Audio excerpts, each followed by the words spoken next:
Hello, and welcome to A Little Room for Healing, where we talk a little bit about healing, and then we do a little healing, and then we talk a little bit more. I am your host, Joel, and I'm really excited about today's podcast. It's the first time that I've been recorded on the road, and I'm out in Long Island with my friend Donna, who so kindly came on the show to share a bit about her story and connect with me. And I'm just so happy that you're here, Donna. Thanks for coming. Thank you. Thank you for asking me. Thank you for coming all this way. And I'm really excited to be with you and see what comes up and through and what we share together. Yay! That makes me so happy. I want to start with some check-ins. Let's check in about how we're feeling right now in this moment. I'm going to start this time. I feel, well, your dog Cody just got on my lap, so I feel really cozy. That's so cute. I love him. I feel really happy to be here with you. I feel I'm just now grounding, so I always get a little nervous before recording, and it takes me a few beats to land, and I'm still doing that. And I'm really curious and excited about what's going to come up between us today. That is where I am. Thank you.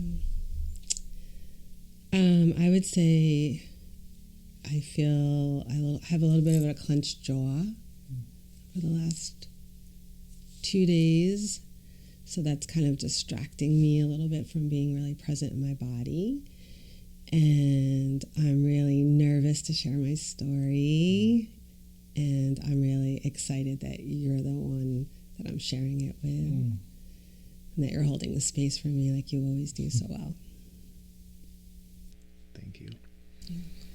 This is reminding me of our talks on you when you used to live in the woods near me, and we used to sit on your back porch or back deck and talk. It was like the trees all around us and no one around, and we just shared so much stuff and learned so much stuff together. I miss that, but it's nice to have that with you right now again. Yeah, I'm glad. I miss that too, actually. We got close towards the end of me living there, and I really miss having deep, meaningful conversations with someone, especially the masculine. I'm glad we get to reconnect and do it again right now. Yay. So, you were telling me earlier that someone told you that you needed to share your story. Will you tell me about that moment? I feel like when I went to Sedona on my soul journey, it was the prominent message. I was told from an intuitive reader. I was told from, I did share my story at Fit for Service with Aubrey Marcus. And when I did share it, I was very I felt messy. I was very vulnerable and nervous because I have a lot of shame around my story. I didn't tell it for a very long time until just a few years ago. I started to really share it. But when I did share it on stage in that messiness and vulnerability and shaking and talking about Donna Francine, at the end, people just they rushed towards the stage, and I felt so supported, and they were that was amazing. You need to tell people and I was I do. I do. And I mean, I know part of it is sharing my story to inspire others, but I would like to get the shame off of it and to kind of strip that off and let it be the mess is the message and pain is the purpose kind of thing. Yeah. It's beautiful that all of those people rushed you and supported you and hugged you after that. Donna Francine is your child version of yourself, right? That's what my grandmother, grandfather, because we had my other cousin, Donna Michelle, so they would always say, Donna Francine, like, and even my cousins, they still call me Donna Francine, and I'm like, that just reminds me of her, like, being young. Yeah. Well, Donna Francine. Well, I would love to hear about Donna Francine. Yeah. If you would like to talk about her. So I feel like I just wrote it out the other day because I'm working with someone with shadow work and trying to heal like the wounds. And so I have these like pivotal points that I feel were really difficult for me that I never really looked at, kind of just like, oh, that happened. No big deal. I didn't even know I had trauma and PTSD till I went into the cabin, actually. I really just thought like, well, all that shit happened and you've been on your own since you're 16 and, you know, just keep it moving. And I did, but I didn't know I was in survival mode and everything like that, which that kind of bothers me a little bit that it took me so long. But those wounds were a lot and I didn't realize it was a lot to carry. So I basically was born addicted to heroin. My mom was 16 and my dad was 17. And I think they were both good people, but they must have had trauma. And they were so young. And I feel like I was born like already suffering. And I was like, I don't like that. That kind of sucks that I came out, like, because the withdrawal for infants is really painful. I don't know that part, but I was told that part. And I bet your body remembers that part. You might not. I feel like your body probably remembers that part somewhere in there. It has to, like, right? And then from what I was told from family members, like my dad was in the Army, and so primarily my mom was 16. We lived with my grandmother and grandfather in Brooklyn. But I think when my father was in the Army, we went to Texas for a while, and I believe there was a lot of chaos. And I was told by my uncle that there was times when the police came, there was like drugs. My mom had to go to jail for, I think she tried to shoot my dad, and I was in the room. And like when they would come, I was like hungry and my diaper was full. And so I believe like there was a lot of not good care in the beginning. And I was taken from Texas back to my grandparents, and I believe my mom was there too. I don't remember that part, but then at 4 years old, I remember being in a gas station. My mom was in the front seat, and a man was in the driver's seat. He had mirrored sunglasses, but I don't think it was my dad. And I don't know if I went in the bathroom with her. I heard that I did, but all I remember was being in the car and her body being thrown on the front seat, and they were throwing snow on her. It was February and it was sunny, and they were trying to revive her, and I just was like frozen. I was like, I didn't cry, I didn't do anything. And that's all I remember of my mom. That's the only thing I remember of her. And see, when you make that sound, that makes me like,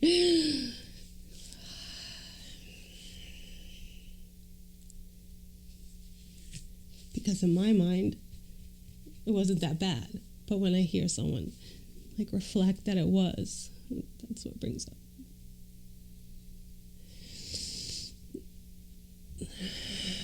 So then after that, another pivotal point was my Uncle Buster, my mom's half-brother, came and lived with us and helped with my grandfather and grandmother to care for me.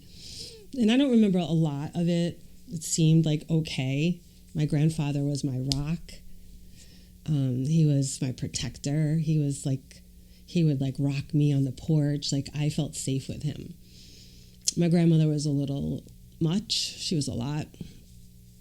And my Uncle Buster cared for us, and I would sleep with him at night. I remember he would brush my hair.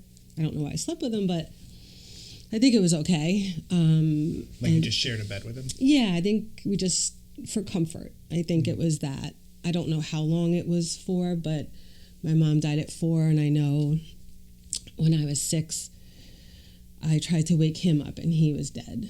and he died of a heroin overdose too. So I don't even know if I knew about that. Like as a little girl, do you even know what's happening? But I remember trying to shake him and get him up. And from that point on, my grandmother kind of lost it. Like two of her children just died of heroin overdoses. And I think she was probably already on pain meds. Like, I think she had some issues around depression and stuff. And then the other pivotal point was when I was about 7. I remember her laying in bed. Now, I loved being with my grandfather. Like, we would get ice cream. He would rock me at night. Like he was my everything. His name was Don. He was my everything. And there was one particular day when my grandmother was laying in bed, and she called me over. She was like, "Donna, Francine, come here. And something in me, my intuition was like, I don't know. I felt it. I remember that. But she like summoned me over, and I came over to her bed, and she grabbed my wrist and she started pummeling me. And when she did that, she never hit me before I like peed myself. And I remember that. I remember standing there like in shock. And I think that day was like probably harder than the day my mother died, because that's when they took me out of the house, and I had to go live with an aunt and uncle in Long Island. And it wasn't very safe there. They were pretty like raging alcoholics. It was a little crazy there.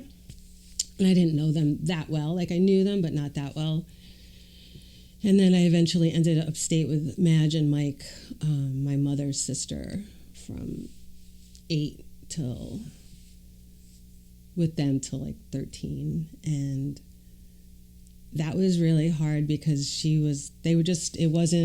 didn't want to be there. I didn't want to be away from my grandfather. And I really do think that is the biggest wound, was being taken away from my grandfather.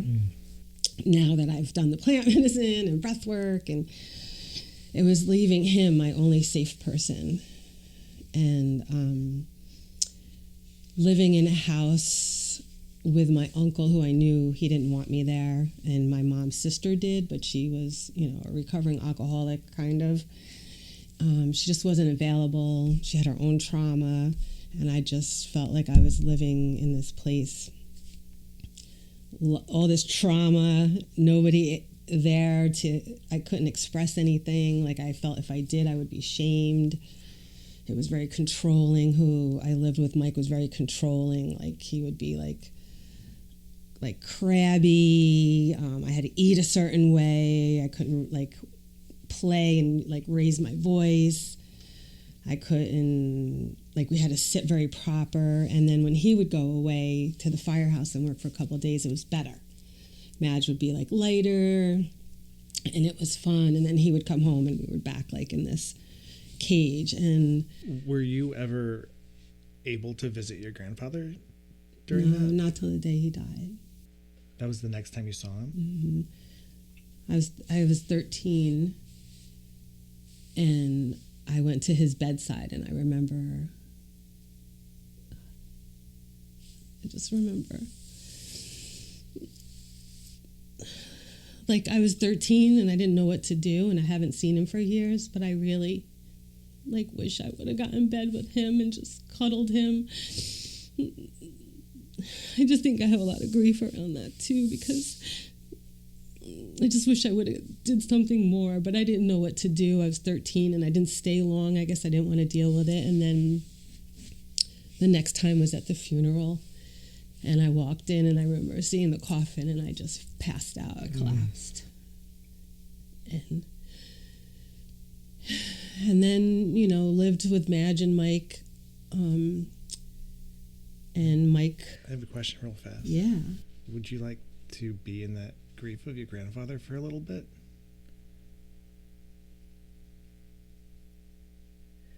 I have been doing it in breath work, and like when I was in Orby Marcus's Fit for Service, a beautiful thing was, I don't know if I'm deflecting, but like in the breath work, I kept going, no, I don't want to go. Like I had her, I was like, no, I don't want to go. I don't want to go. Like I was like finally allowing her to express, like, I don't want to leave him. And I had no choice. Donna Francine.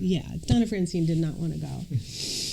And so in the breath work, this guttural grief has been coming up and being expressed. And in the last one at Fit for Service, it was happening again, and I was crying, and somebody came behind me and they put their hand on my back and they whispered, "You now have choice." And I went, it like landed in my body. I was like, oh my God, I do.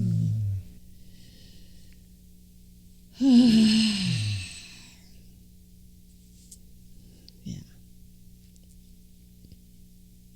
Sounds like exactly what Donna Francine needed to hear. Yeah. And all the times where her choice was taken away.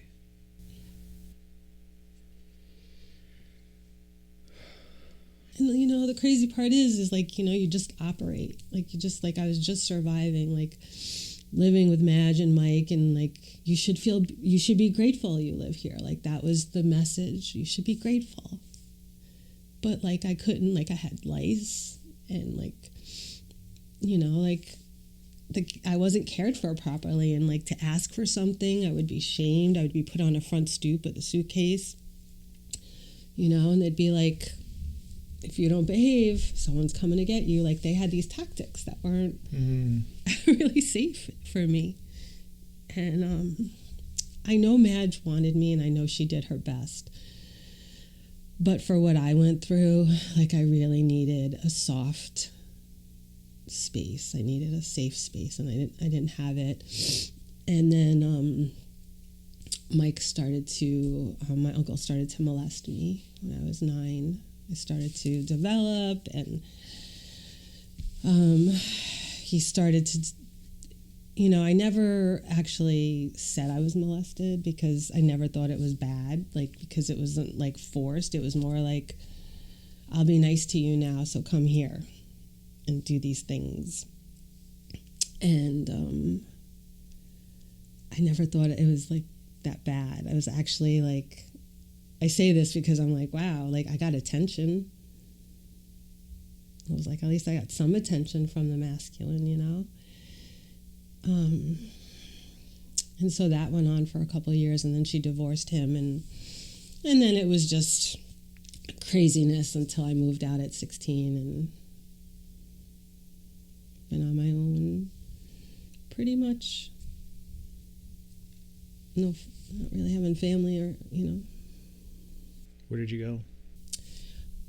I got a job at ShopRite, and I got a studio apartment, and I lived upstate, and I kind of like relied too much on boyfriends, you know, and their families. Like, I was just trying to get support and somebody to be there for me. And so, like, unfortunately, I was like, you know, with the wrong people and stuff. Like, and actually, one of the things I wrote about, the pivotal things in my life that were not good for me, which I kind of forgot, was like, I had sex when I was just turned 13 with an 18, 19-year-old.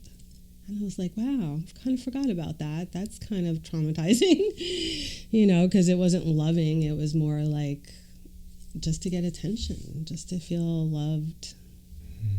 Yeah. And then now I can look back and go, damn, I was just a little girl. But I guess, like, when your body's being exposed to an adult in their 40s, you don't really, you're like, all right, just try to keep getting the love. Oh, damn. Just gonna let that hang for a minute. Just take it in.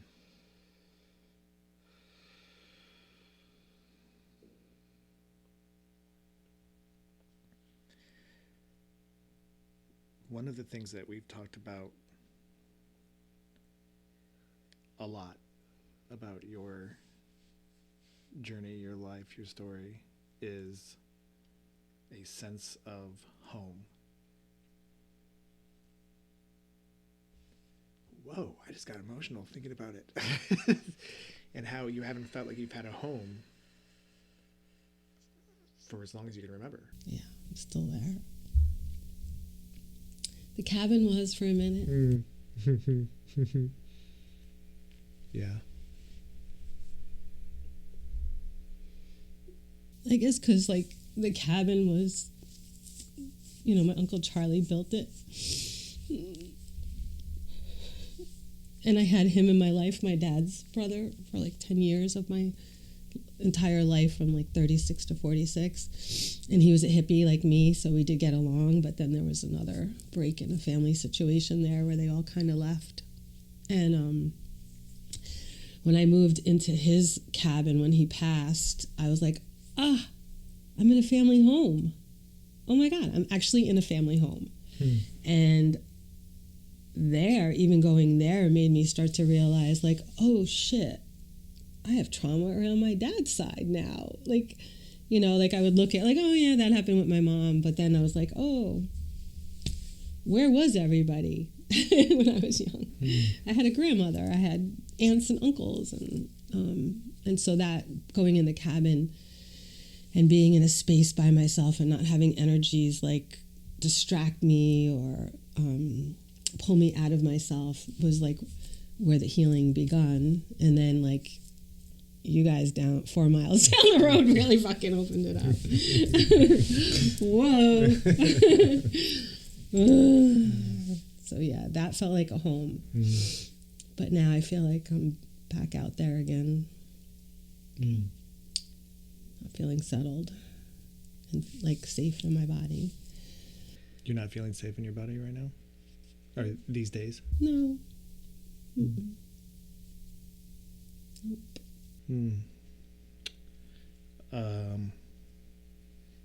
Is that due to you're saying that's due to the not being settled in a home?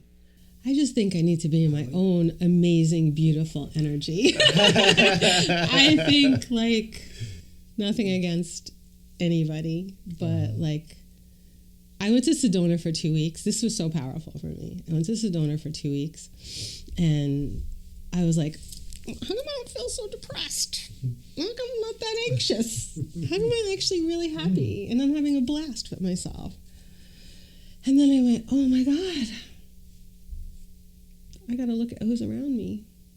And not that it's so much that anyone's doing anything.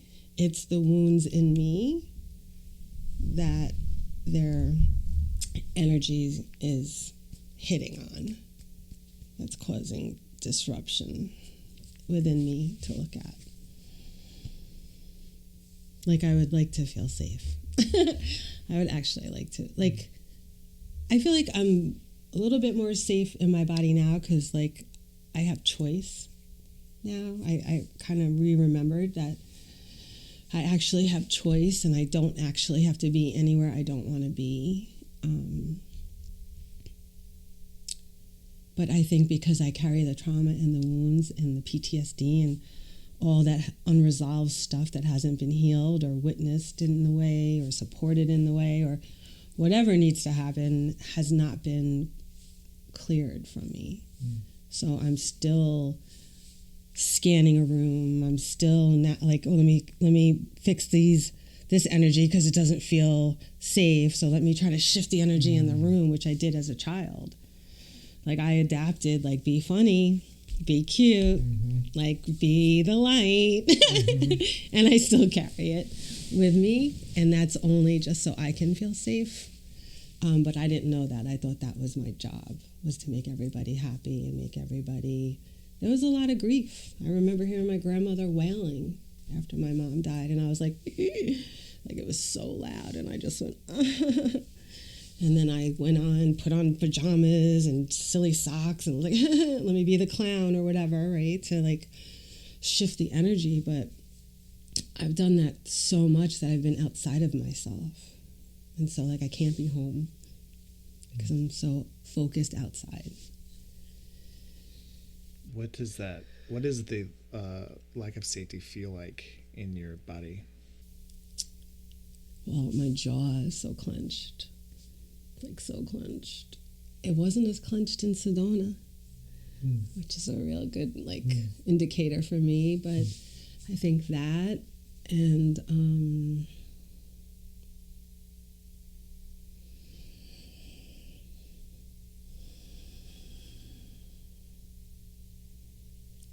not sure because I'm still disconnected from my body a little bit. Like food and things still numb and distract, and people distract, so I'm not really sure, but I know the clenched jaw. And just the sense of like, at any time, something can go wrong. Like, oh, that energy just walked in. Like it happened yesterday. I was like, oh, that energy just walked in. And I was like, don't try to change the energy. Like I felt it, just let it be. You don't have to like do anything. Let others be uncomfortable if they are. Like I was going through a whole thing yesterday with that. Because I want people to feel comfortable around me. Mm-hmm. Because if they feel comfortable and you feel safe. I guess so. I guess. What does oh sorry, what were you gonna say? But where my friend Allie, who I love so much, mm-hmm. she always says, make people uncomfortable. And I was like, I love that. Because that's really hard for me. But I really want to practice it more. Is it actually making people uncomfortable, or is it being comfortable in other people's energies that Probably you don't both. have to fix? Probably both. Like let people be uncomfortable. Yeah, like maybe. say that thing. Like say that thing. Okay. Instead of being like, oh, if I say that, they're going to get upset, and then maybe I won't be belonging in this community, or maybe they won't be my friend, or there's so much fear of abandonment from, I was abandoned a lot. Like a lot. Like when I think about it, I'm like, oh, and even in my adulthood with my father's side, they even did a whole thing where they told me I wasn't welcome in the family anymore. So it's been a running theme. And so, of course, I'm going to be sweet and nice and accommodating to keep people and keep a smile on my face. But all of that changed once I did plant medicine. I mean, it started to change. I was like, and even like a couple of months ago, I remember I go, I'm just going to have a grumpy face. I'm not, and I did. And I remember walking around like, I was like, just, that's what you're going to do. And not smile. You know. Awesome. Yeah. How did that feel? It felt good. Yeah. It felt like, well, there you are. Oh. You actually have a lot of grief and rage, and you have good reasons for it. Mm-hmm. Yes, you do. I do. Mm-hmm. And those feelings deserve their voice. Yeah. To be heard. 100%. Thank you.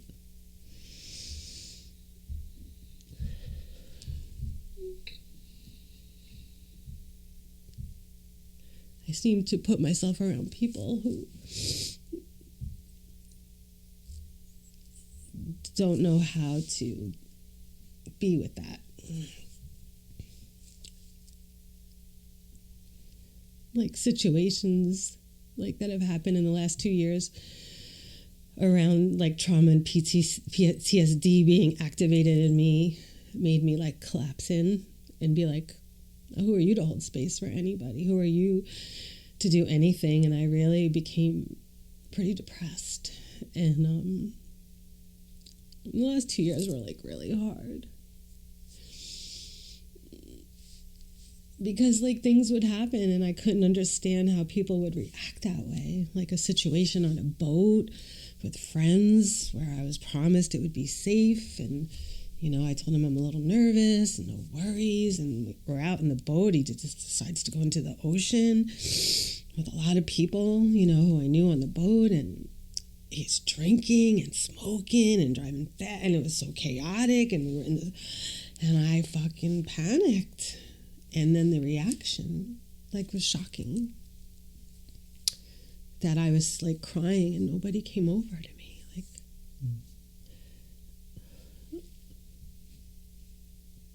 Like, it made me realize people don't know, they don't understand how to respond to trauma and PTSD, I think. But that feeling alone in that panic and shame of, like, oh, I ruined it for everyone, but I was petrified. That shame was really a lot for me. And it just made me go, don't be around people. So I slowly started and other things that happen. But it just made me start to go inward, and not in a good way, but just like people aren't safe, groups aren't safe. And I just don't have a lot of people that are like, tell me about your grief. Mm-hmm. Mm-hmm. It's better now. It's started to get better now. That's good. Yeah. You did.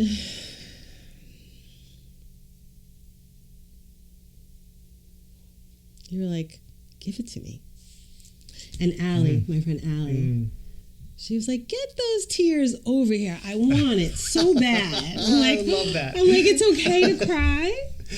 I love that. Get those tears over here. She was so helpful in my healing because she's like, shadow. She's like, I love that shit. Let's go deep. I'm like, really? You want to like hear?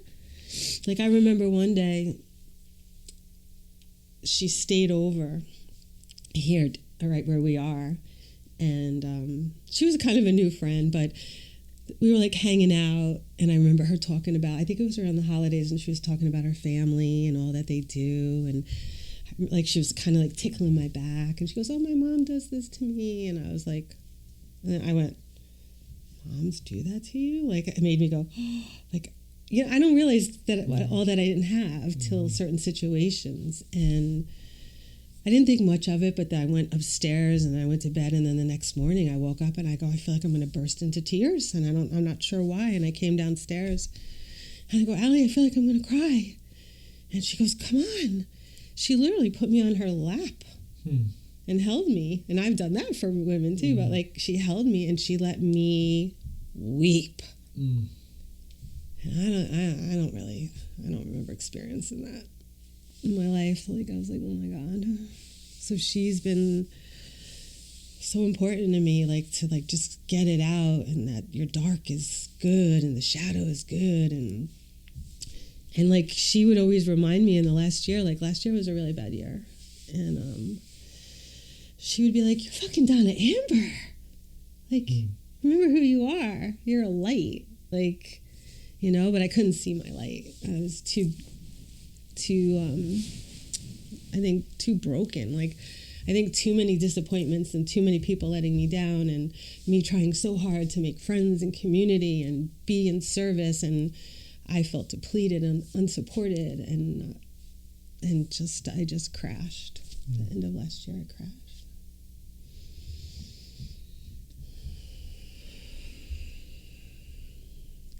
Well, I would like to offer you some energy healing work. Yeah.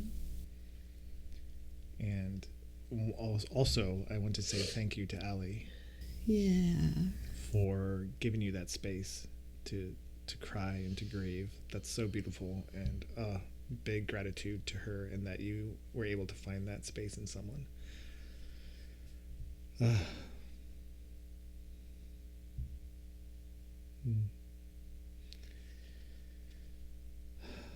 feel like now is a good time to go up and do some Laho Chi, and I'm wondering if you'd like to set an intention for this session.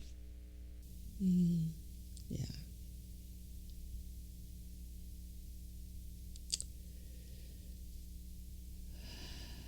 To feel safe in my body, to let any energy that's really blocking my heart to release, and to let any emotions flow up and out, and just to heal everything. Just heal it all, because this is a lot of work. It's a lot of work, okay? Oh my God, just please just go. That would be perfect for me. Well, we will do what we can do. She can come. Yeah. Okay, let's go do it then. Okay, we will be back after Donna's 13th octave Laho Chi session.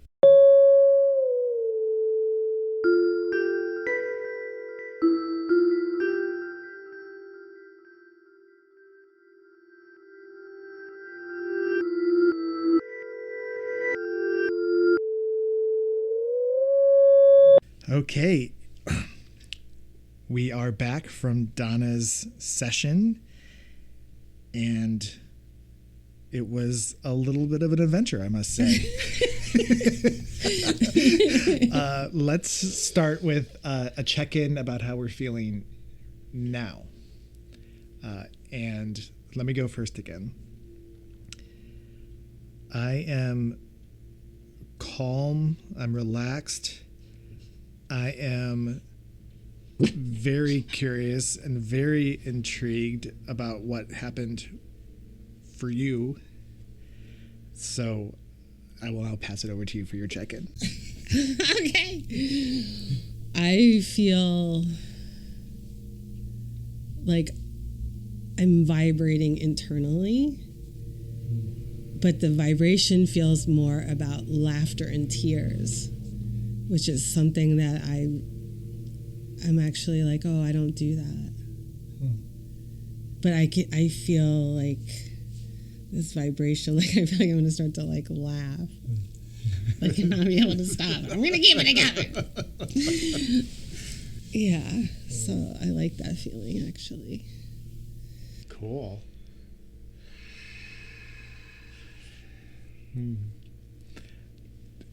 You may be able to hear it, but there is someone mowing. It's called a leaf blower. Or is it leaf blowing? It sounds like in a mower. Long Island. That's all they do. That may come and go. So, would you like to?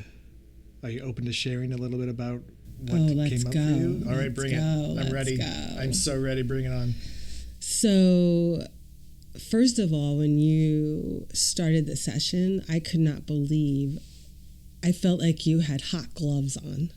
I was like, why is my head burning hot? Like when your hand was hovering there, and then I was like, that's amazing. And then I was like, all right, maybe it's just my head's hot. And then you moved it to like the throat, and I was like, your hands were like burning hot, like energy hot. I was so like, holy crap.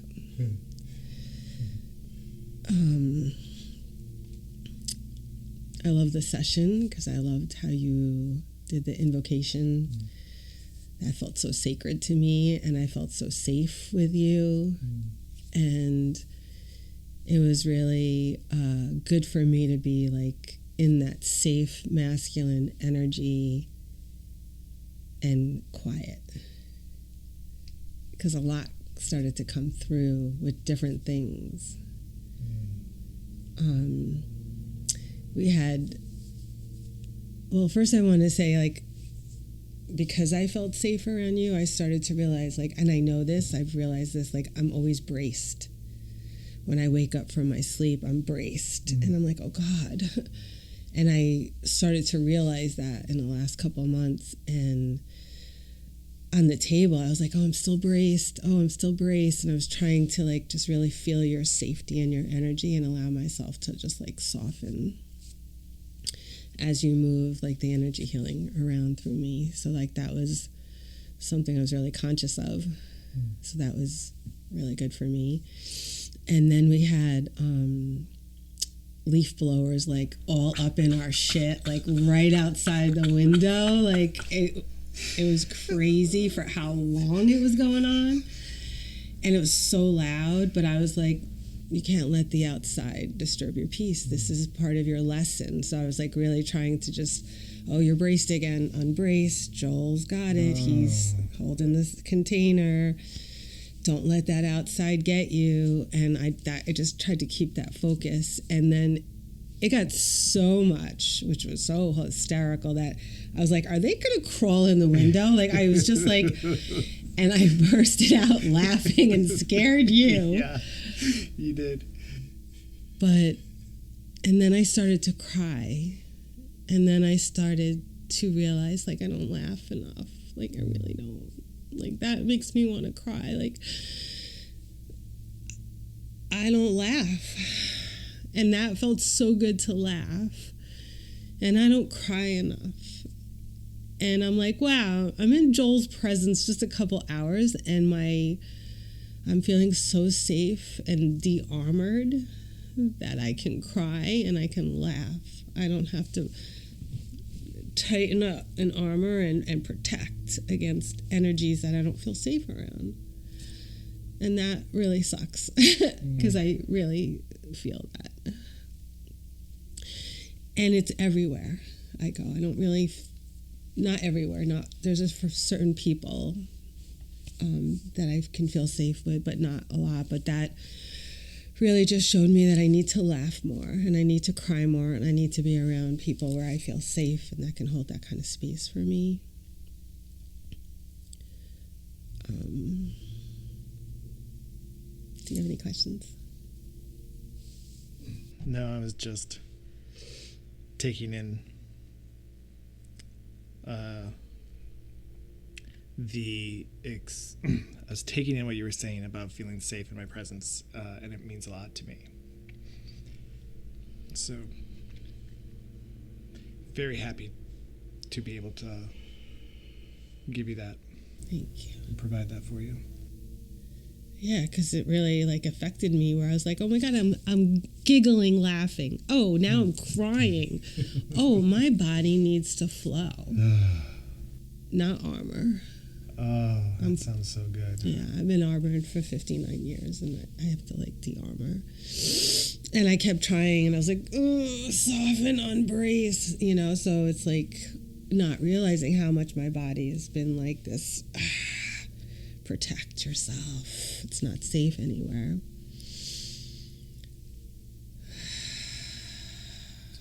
Yeah, my experience giving this session, you had made a request to shorten it a little bit. Yeah. So I was honoring that request.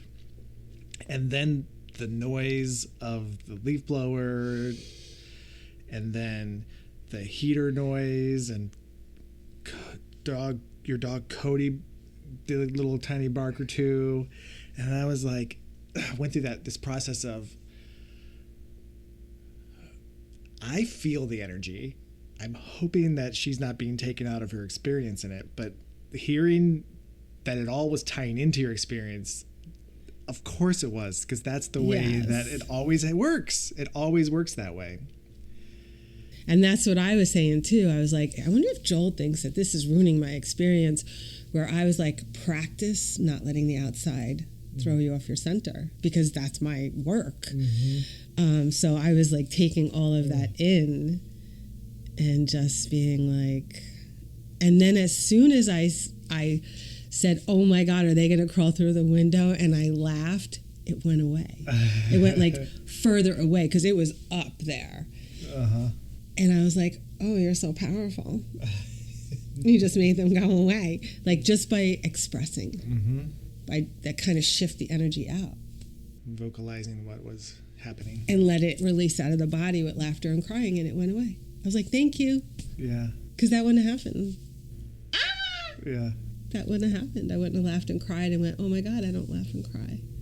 What a fun journey. What was wasn't your part of your intention to feel safe? Yeah. During this session? Yeah. And to let whatever come out. And it was laughter and tears, which I've never laughed and cried right with it, right after it. I've never had that thing happen. I was like, oh, is orgasm next? No, I don't think so. Because I used to always say, I want to laugh, cry, and orgasm every day. Because I just want to move energy. I don't want to be stuck in my body. And I was literally like, oh my God, my body feels so from all of that. The energy, the laughter, so good. Oh, it's so good. Really good. I had a question go through me, and then it left as I got swept back up into listening to you. Well, maybe it'll come to me later. Okay.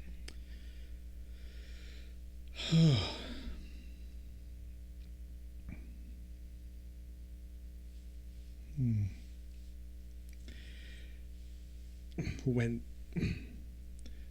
before we started between ending the session and starting the second half of the podcast, You told me that you had more to say Yeah, I do. about your journey. Yeah. I would love to hear that. I want to check in to make sure that there isn't more from your session that wants to be talked about or moved. Like, were there any physical aspects to it, or was the journey? Oh, this is what I was going to say about your journey and about, I love that you, instead of letting the sound and the noise and the distraction take you away from your experience, I love that you integrated it into your experience and you went and you sat in that. That is so powerful, and that's the way to work with your healing. That's just the way to do it. And so powerful how you did that. So great. Thank you. But why Beautiful can't work. I feel like I don't do that in the norm, the energies around me. I'm like, why can't I just let it be whatever it is instead of like, oh, or like I wish I could just be like, flow, whatever. Oh, you like that? Whatever. No, I just get like really, Yeah. So Well, I would actually like to be more like how I was in that session, and maybe I will now. yeah. Well, it sounds like you're in the process of learning it, and Yeah.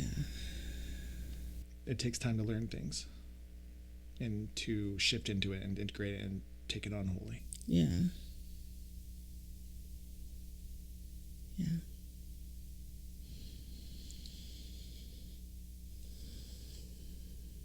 Yeah, I think I'm complete. I think it's from the session, I feel there was a lot of power in it as to what I said, but nothing's coming up at the moment other than that. Okay. Well, it sounds like it was a really beautiful journey. Thank you for sharing that part of it. Thank you for holding space. You're so Whoa. welcome. So, there's more to your story that you want to share. Yes. And there's more to your story that I want to hear. So, it works out pretty good for both of us. That's so nice. It's so nice to hear that, because there's so much shame around telling my story that I never talked about it as a kid, because I'm like, oh, what am I going to say? My parents were heroin addicts? Like, I don't have any parents, like, so I just kind of made up. I never really said it too much. And in my adult life, when I wanted to share it, I was told, don't cry over spilled milk, get over it.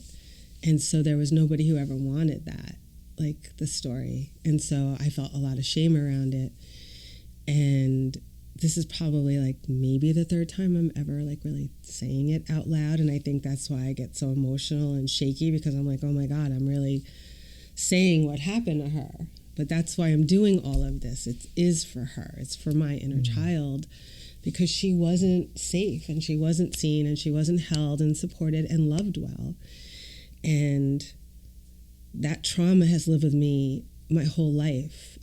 And I just have had adult trauma after adult trauma because of all of that happening. I didn't think I was lovable. I didn't think I was worthy. I didn't think I was enough. And all I did from that trauma was prove myself, like prove my worth. Have certain conditioning to make sure, like, if I give you this and I do all this for this, you'll love me. Like, so all of this was just so carried into my adult life. And there's been like, I could tell you the adult life, chapter 2 podcast about the traumas of my adult life because of the wounds of my childhood that were not healed, validated. I did not have any one person in my childhood except my grandfather where I felt safe. And even like, you're like, oh, when you get married, maybe you have a mother-in-law. There was nobody. Not a teacher, not a mentor. And that is shocking to me, and I don't understand that. But this person that I felt I was, this broken person who didn't feel safe in relationships, who had to work really hard to be in relationships, who just felt broken. I would say that was my mantra. I would be like, I'm broken, I'm broken, I'm broken. I would say it because I'm like, why did this relationship just fracture?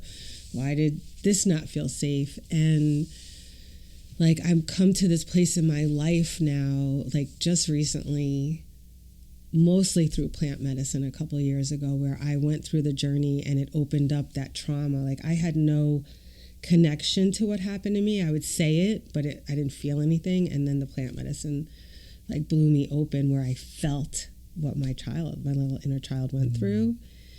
And so from the last couple of years, that mantra of broken has become like, no, I'm actually brave. She's actually brave.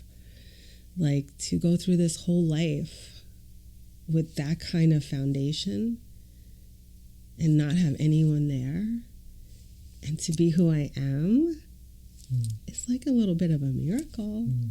It's kind of a miracle.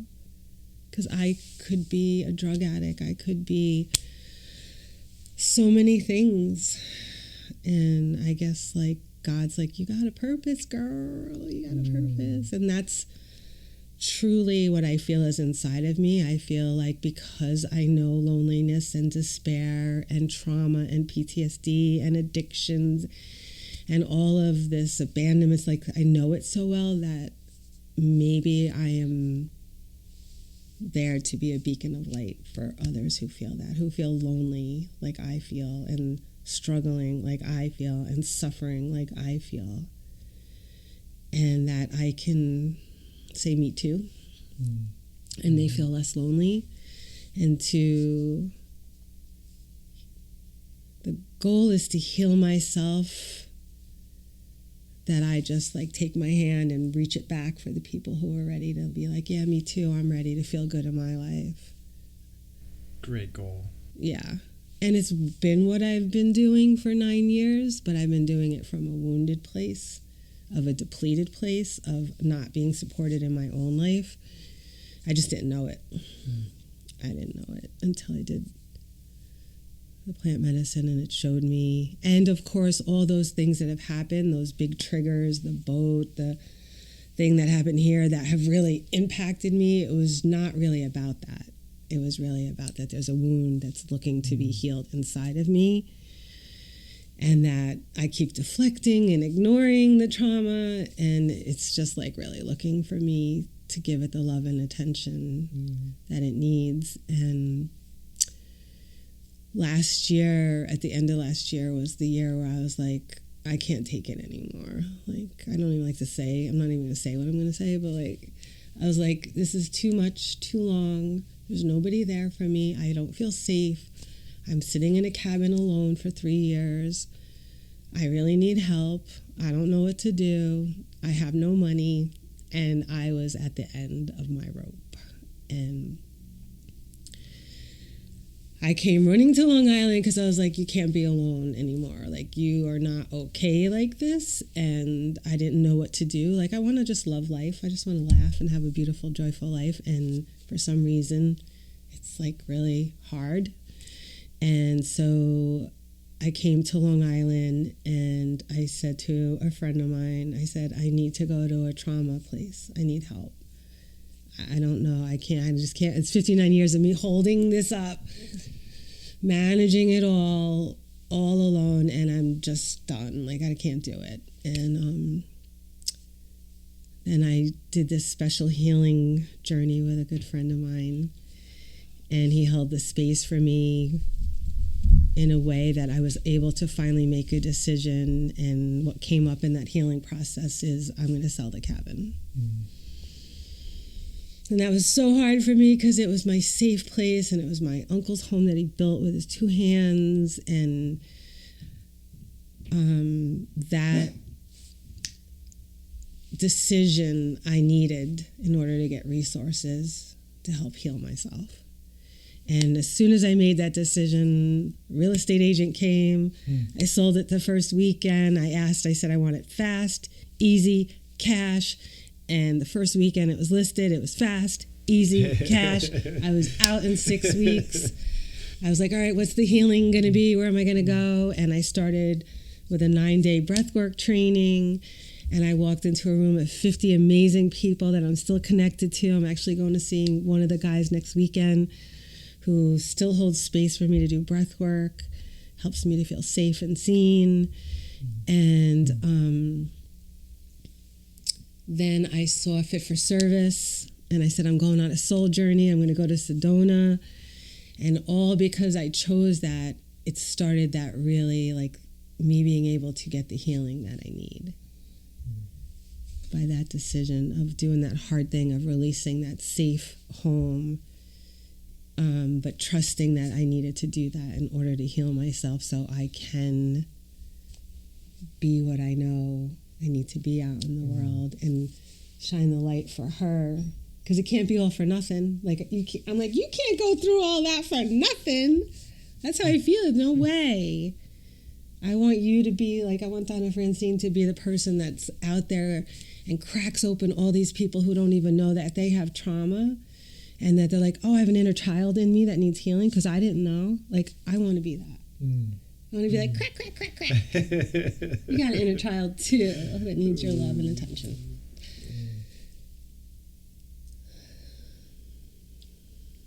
Brave, not broken.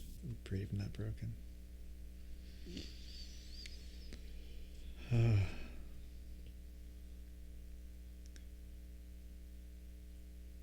Sounds like you're in a powerful part of your journey where you get to really focus on you and have a freedom and a space to do it. And I'm happy for you. Thank you. I haven't found the complete space for it, but... Well, by space I mean time. Yeah. Oh, like that kind of space. Yeah. And freedom to do it. Yeah. And I literally, like, there's a beautiful part too, like, you know, when I went and did the breath work, which I've been doing for 9 years. I've been holding space for people for 9 years to do breath work, but I wasn't doing it. And so when I went up and did it for 9 days, I was like, holy shit, this is so powerful, because guttural grief came through. And 9 days, every day, each day, I was like, no way am I going to do what happened yesterday. Same thing. I was like, wow, there's like so much inside of me. And that 9 days was just like so powerful for me to see like what was inside of me. And I forgot where I was going. What did you say? Oh, and so when I came back from that, I got a therapist. I got an emotional processor. I had someone do breath work with me on Zoom weekly. I was like, boom, boom, Fit for Service is coming. I was like, like, and I was like reaching outside, like, this is going to help me. This is going to serve me. This is going to heal me. And then there was one time my dear friend Carlos and I was doing breath work, and he's like, my Zoom isn't working. He goes, I'm going to talk to you before, and then you're going to do it on your own, the breath work. Whoa. And I went, oh, but I really need support. And I did the breath work alone, and I had such a powerful experience. The guttural grief came up, the tears, the anger. I was holding her. I was like, ah! I was like going, I was going crazy. And then I went, oh my God, I actually don't need all that outside stuff. It's actually my own healing within. And yes, you do want space held for you, but I had so much going on in different people that it started to get. It sounds like you need a healthy balance of outside support and the care and love that you can give to your parts yourself. Yeah. So that was powerful. I was like, okay, I'm done with you, I'm done with you, I'm done with you, but I'll keep you. But very, very grateful for the resources that the cabin provided me in order to like finally like heal. And I'm just like kind of started. And I don't actually know, like, I'm like, that's what I'd like to ask you, Joel. Ask me. So like hearing my story And if I was someone to come to you and say, like, now that you know, like, all that trauma and all of that, plus all the adult stuff, what would you, like, if you were to recommend me to do something, like, or, like, what would you say to me? Like, some, like, direction, guidance, or just reflection? Like, what would you say? After hearing all your story? Yeah, because I always go, like, how do I heal all this? I'm always like, I feel a little overwhelmed. Like, how do I heal all this? Like, because I'm kind of like talking to a therapist, blah, blah, blah, blah. The breath work is good. But, like... Let me feel into it, what I would say. Okay.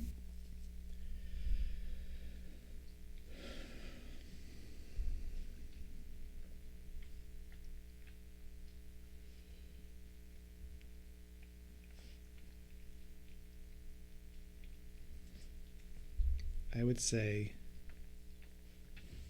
keep going.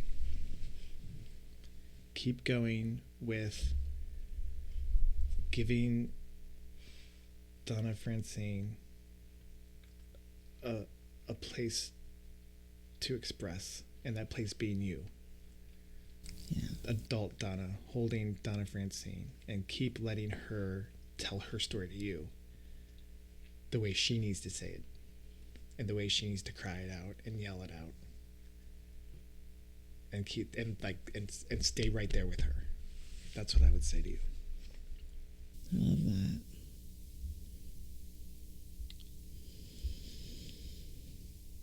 That actually happened in one of my medicine journeys. I remember that so vividly, like where it was like, I remember my body was like trembling, and then I was like, oh, I'm the container for her. I remember that. I was like, what? I was like, and I remember going, it's okay to tremble, Donna Francine. It's okay to cry, Donna Francine. It's okay. And I kept like talking into her, but I was like, I am the container for her. So that was like, you just reminded me of that. Yeah. You are where she can feel safe. Yeah, I abandoned her too, though. Like, that's the whole thing of like, I'm like, nope, nobody, ever. I got you now. Yeah. Because I did it too, because I didn't know.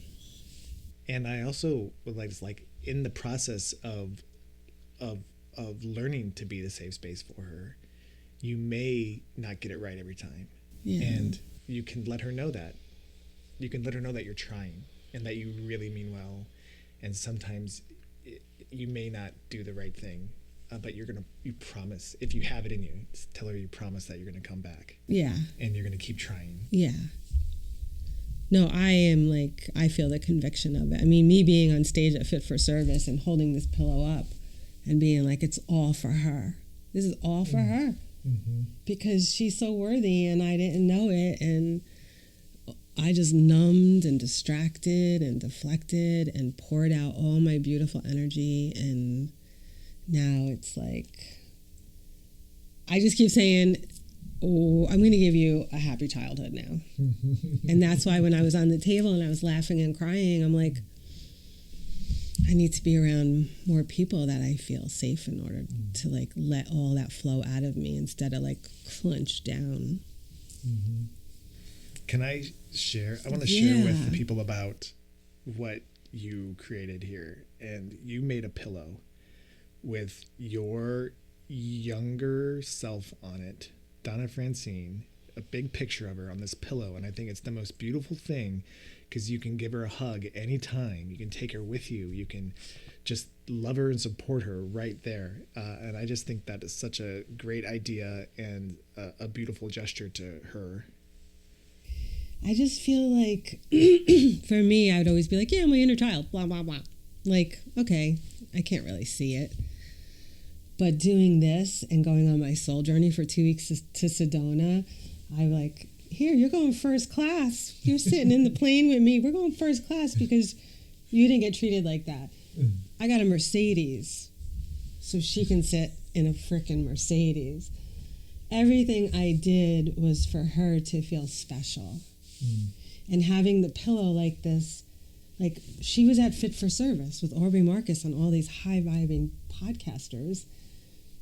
I did breath work with her. She sat on that stage in a special chair. Like, the fact that I was able to hold this outside of myself and go, look at her. She is brave. It's so powerful. Oh. Like, so powerful.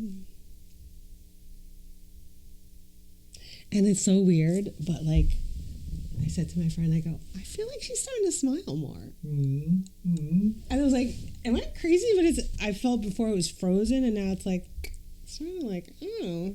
Oh, that's cool. Yeah. It is kind of, the picture has, her mouth is open and you see her teeth, and it's like, her mouth is in the shape of a almost smile. It's kind of Mona Lisa-esque, where she does seem, it's like on one hand, if you look at it the way Donna was just saying, and you think that she's frozen and scared, and then if you really look, you can see that there is a smile happening. It's I feel really like cool. In 6 months she's gonna be like it's gonna be big. I'm like, I just saw a move. She just laughed a little bit. It's so weird, but I think it's true. And then, like, when I look at this, what it reminds me of, too, is like, ooh, you had a satin bow and your hair was perfect. But boy, what a mess that was inside and where I lived and all that. Like, you know, like, I don't know, it's just like that kind of like, I lived in a nice house and we had a boat and a car and all of that, but I felt like this neglected little child inside. And so, like, that's why, like, part of my message, too, is, like, if I didn't know I had complex PTSD, and all of the other stuff until 55, like, there's got to be people walking around going, why am I struggling? Why am I suffering? Why is life so hard? And not looking at, like, what happened, maybe, in their childhood or maybe adult. But I think it's, like, I really do feel like it's my mission. To help people's inner children be seen and heard. To help people who are struggling and suffering like I did for all these years. Because, like, I have helped a lot of people, mainly women, on a trajectory down a road where they're not happy in their marriages and da-da-da. And I went, how about this? And we swung them over here and it put them on a different journey. And then they found their way to, like, yoga trainings and whatever they needed. But I think the most important part in what I didn't have is someone going, here, take my hand. Let's go. I got you. I'll show you the way. Might be bumpy. I might not know it. Like, but like somebody to reach out that hand and say, I support you.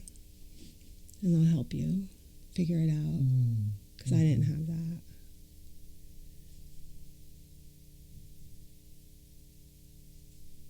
I feel like it's that. Because that one little gesture could mean so much to somebody who's really not okay. Because I really needed it. I'd scream it inside myself, I'm over here. Somebody. And so I want to be that. Did you receive that gesture?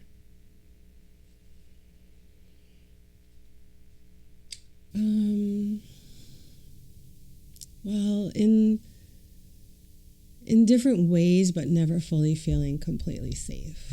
Like my partner, he was the first person to see me and support me, but there was a lot of trauma bonding, and so it wasn't safe feeling, but I did feel like, okay, at least somebody's there for me, but it was his trauma, my trauma.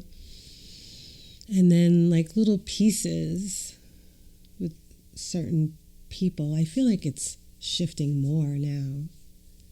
Like in the friendships that I'm starting to attract through the breath work, through you,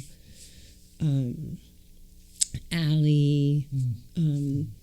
It's starting, but I believe it's because I won't tolerate anything else now. Like, I won't allow her to, like, I won't allow, like, one of the main things that intuitive reader said to me when she said during that reading that I did in Sedona, the first thing she said was 4 years old, abuse, maltreatment. And I went, ugh, what did she just say?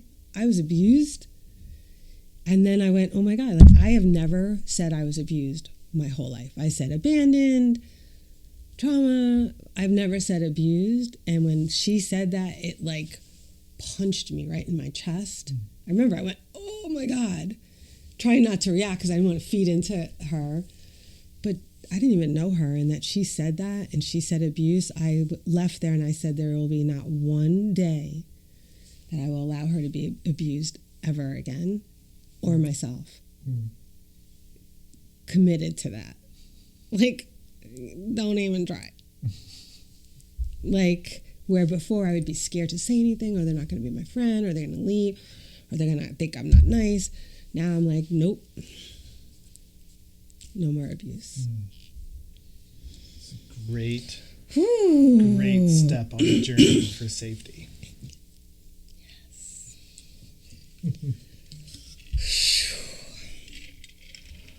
Well,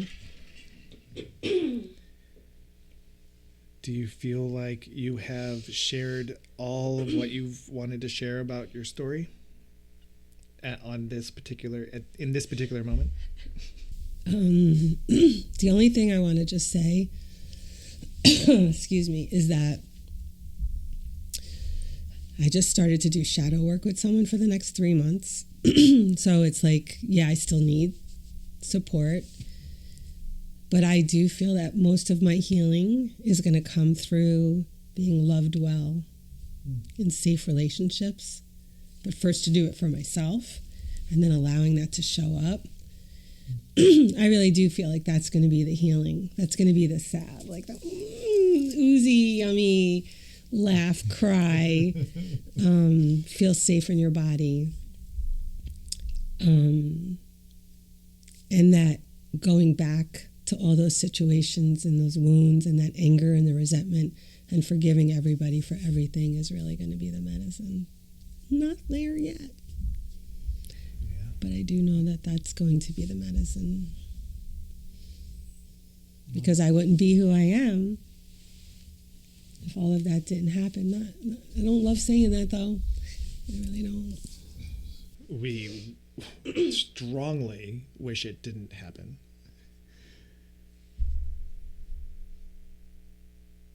Yeah. But I will take it, alchemize it, and create. There you go. Yeah, I will go on stages. I will share my story. Like, these are the first times, and it's really scary and like, oh, saying that stuff and starting to strip away the shame. But I do know, like, I'm here for a purpose. I do know that I have a deep thing inside of me for service. Service, like Orby Market, service to the universe or something like that. Like, I want to leave it better. I want to leave everybody better. I feel like I do. I want to leave everybody better that I meet. I like that goal. Yeah. Thank you so much for starting to tell your story and sharing it with me and for those listening, and also thank you so much for allowing me to be a part of your journey. Thank you. That means a lot to me. Thank you, Joel. A major part. I love you. I love you. We love her. Yay. Oh, but we Cody. don't love that.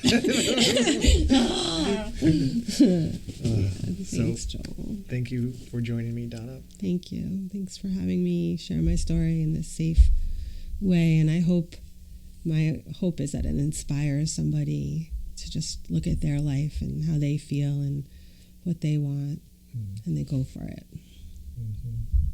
Don't wait 59 years. But if it happens that way, it's okay. I know. All right. Well, thanks again, Donna, and to all of you out there listening, I invite you to make a little room for healing in your life. And I look forward to our next time together. Bye. Aho.